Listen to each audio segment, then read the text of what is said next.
We're going to go ahead and speed up the video again.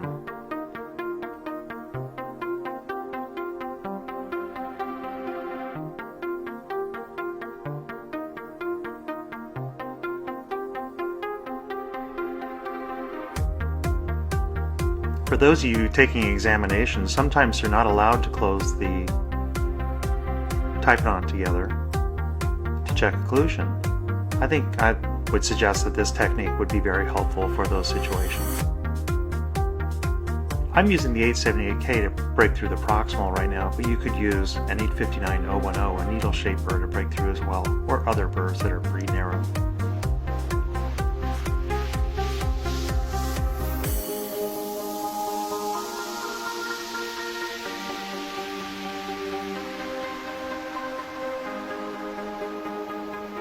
Now it's just a matter of blending those axial walls to make them continuous.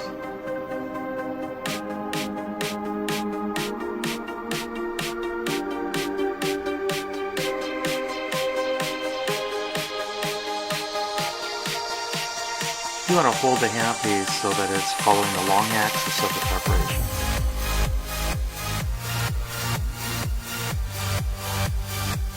You know, with so many requirements these days from laboratories for the materials that we're using, whether it be PFM, lithium disilicate, whether it's a milled composite type product or zirconia, and there are so many specific measurements, it's a little bit hard to know how much you've reduced if you don't have some kind of reference point. And of course, a guide can be utilized, or depth cuts, things like that.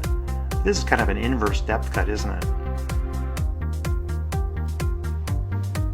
Wherever you see undercuts, you want to go ahead and remove those with the same diamond burr.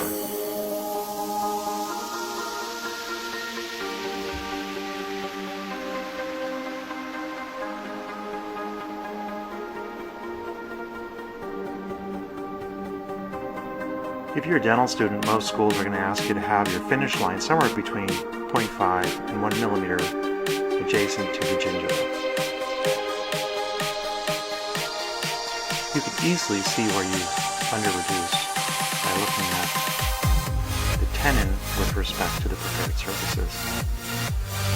Visualize the A plane, the B plane, and the C plane very easily with this technique.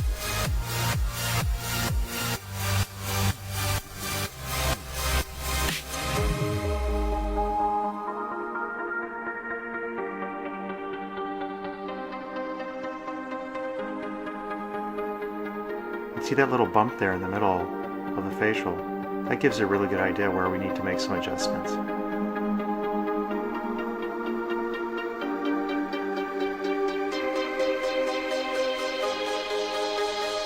I would not do this during an examination because you can see very easily. I'm doing it here just for the video.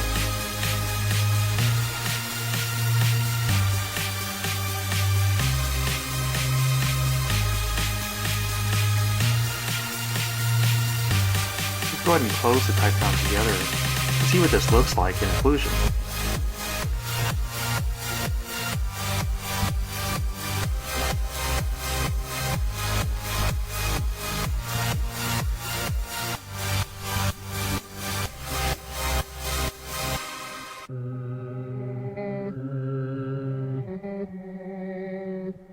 I think at this point, after you've refined the walls and you've gotten the margins the way you want them, it's probably a good idea to go ahead and measure everything carefully. Once again, using the RGS-4, which is 1.5. You can see that I'm more than 1.5 reduced in that area on the facial, and maybe just a little bit under in some areas. So it gives you a good idea where you need to make some corrections. This is the RGS-3, which is 1 millimeter. Most schools want you to be somewhere between 1 and 1.2 millimeters of facial shoulder. Clinically, I think that those dimensions are quite good. Now I'm going to utilize a KS0F here just to remove the tenon. It's served its purpose, and we know we've reduced at adequate amount for the material that we've designed for this particular case. So now it's just a matter of just removing this little tenon from the occlusal, the facial, and the lingual. Really easy to do.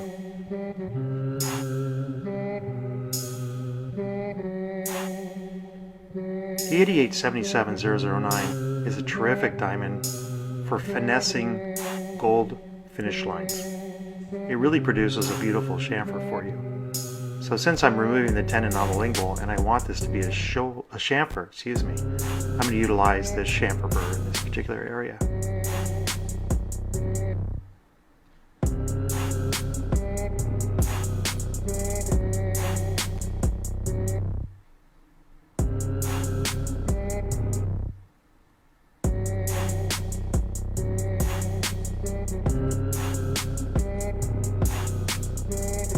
The 8847 KR016 is a diamond that is analogous to the 847 KR, and since I'm going to be refining the facial and making this as smooth as I can, I want to use a 30 micron grit diamond and not a coarse diamond.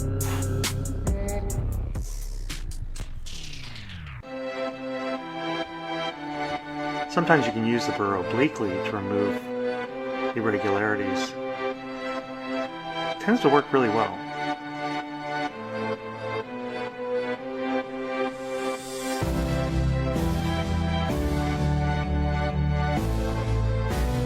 Some people might want to use an electric handpiece at maybe 5,000 RPM, or perhaps an air-driven slow speed with a friction grip attachment. I'm just using the high speed here at very stall-out speed. If you have a hatchet or a bent angle chisel or an off-angle chisel, you can use that to remove any irregularities off the facial very easily. As long as the instrument is sharp, it works quite well.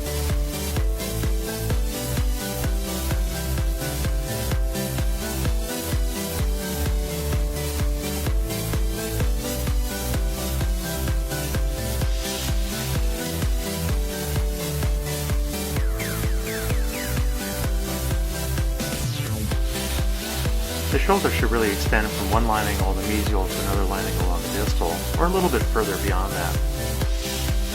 When you do that, you're going to leave these little wings. I think the wings are okay to leave, but I typically remove them because I like to have a little bit more of a smooth flowing out.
tenon.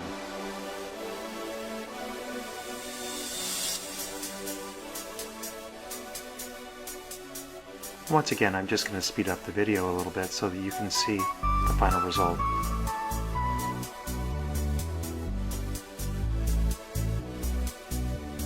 We're still using the same burr, 847 KR016.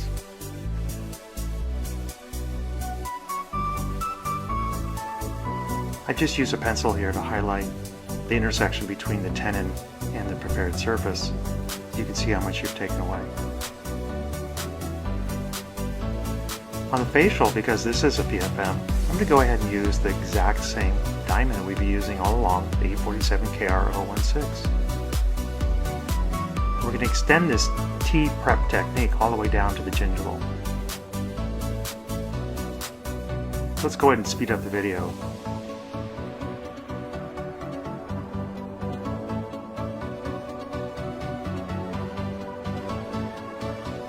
It's amazingly helpful to leave this little section unprepared in the middle. It really provides you with a lot of information about how to hold the burr as well.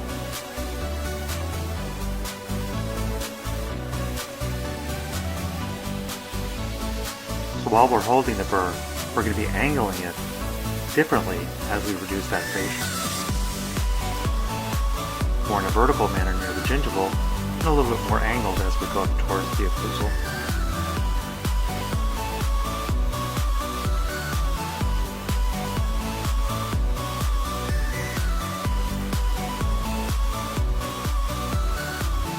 We just draw on here so you can see the intersection between the tenon and the unprepared surface. And you get a really good idea of where you're under-reduced. I don't think you could do that so easily if you didn't have the tenon in position. This is the 878K012, and this will be used for the lingual axial reduction. We're using this smaller diamond here because this is going to be metal and porcelain, not just porcelain all the way down to the gingival. We'll probably have a metal collar on this preparation that'll be anywhere from 1 millimeter to 3 millimeters in dimension. One of the nice things about the 878K is it's great for creating tape parallel to the triangular ridge. We'll speed it up here a little bit so you can see the plane reduction technique that I utilized in previous videos is being utilized here again. We're measuring to see if we've got 1.5 millimeters of the RGS4. We don't, so let's keep going. You know, some schools are asking for 2 millimeters, some are asking for 1.5. So I'm going to prep this with a range of 1.5 to 2 millimeters.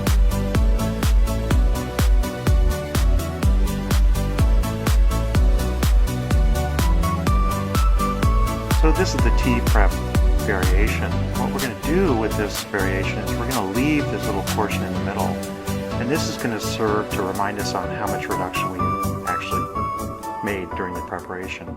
Once again, checking frequently with the RGS4.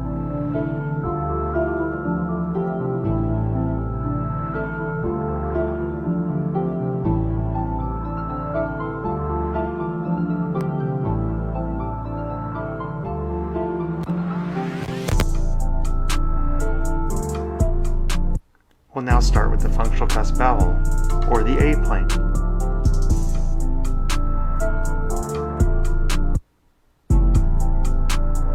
I like to keep the A-plane parallel to the C-plane for the most part.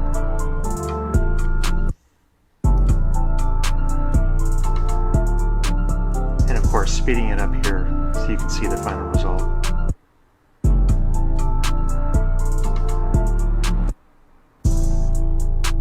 So we can see here how the tenons are providing you with a nice reference on how much tooth structure has been removed. It's a little bit like using a preoperative putty guide that you've cut in half sagittally or in the buccolingual direction.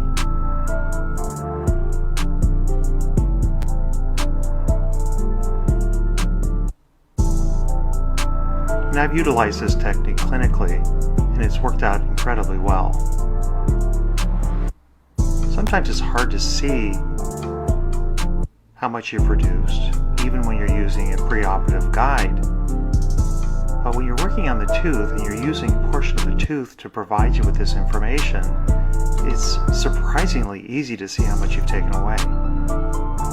Here we're placing the B plane. We want to angle the burr in such a way that we align the cuss tips of the unprepared teeth adjacent. And once again, not touching that middle portion, that tenon.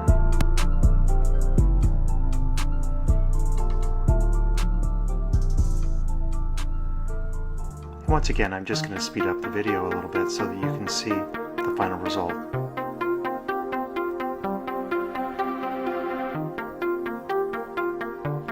We're still using the same burr, 847 KR016.